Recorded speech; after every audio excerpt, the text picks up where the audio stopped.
យត្រូវកាន់វិន័យគឺជាទម្លាប់ប្រពៃគឺជាទម្លាប់ប្រពៃត្រូវគ្មានក្មៃរាំងសាឲ្យជាប់ត្រូវគ្មានក្មៃរាំងសាឲ្យជាប់វិន័យយើងត្រូវគោរពទាំងថ្ងៃយំត្រូវតែទម្លាប់វិន័យជាសម្បត្តិទ្រាំវិន័យជាសម្បត្តិទ្រាំ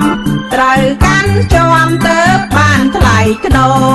ត្រូវកាន់ជាប់ទៅបានថ្លៃធ្នូយើងគោរពវិន័យបានឈ្មោះកាងកានប្រសើរបវរញាតិមិត្តស្រឡាញ់សាទរញាតិមិត្ត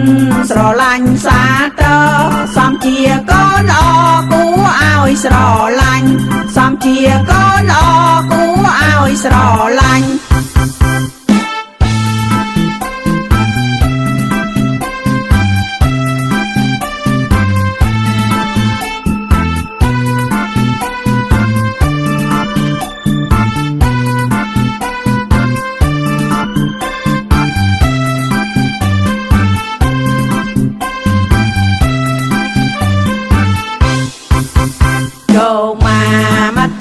យើងអើយកុំកន់តោយត្រូវកាន់វិន័យ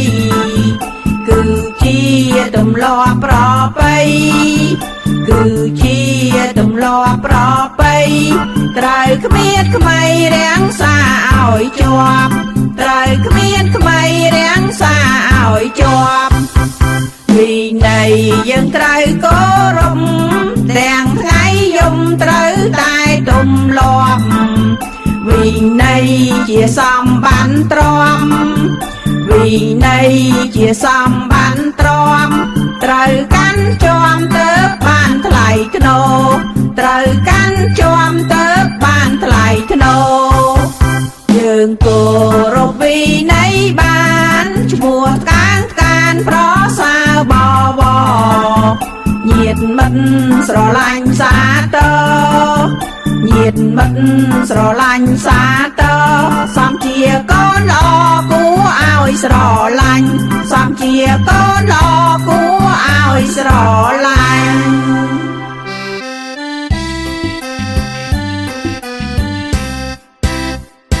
កុំមកជុំគ្នា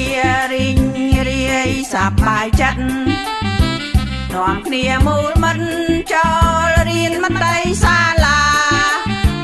ខិនខំត្រង់ត្រាំកាយច្នៃគំនិតប្រាជ្ញាឲ្យសំកុមារថ្លៃថ្លាភោផង់សិក្សាមត្តេយ្យសាលាឡាឡាមត្តេយ្យសាលាមត្តេយ្យសាលាឡាឡាមត្តេយ្យសាលាមត្តេយ្យសា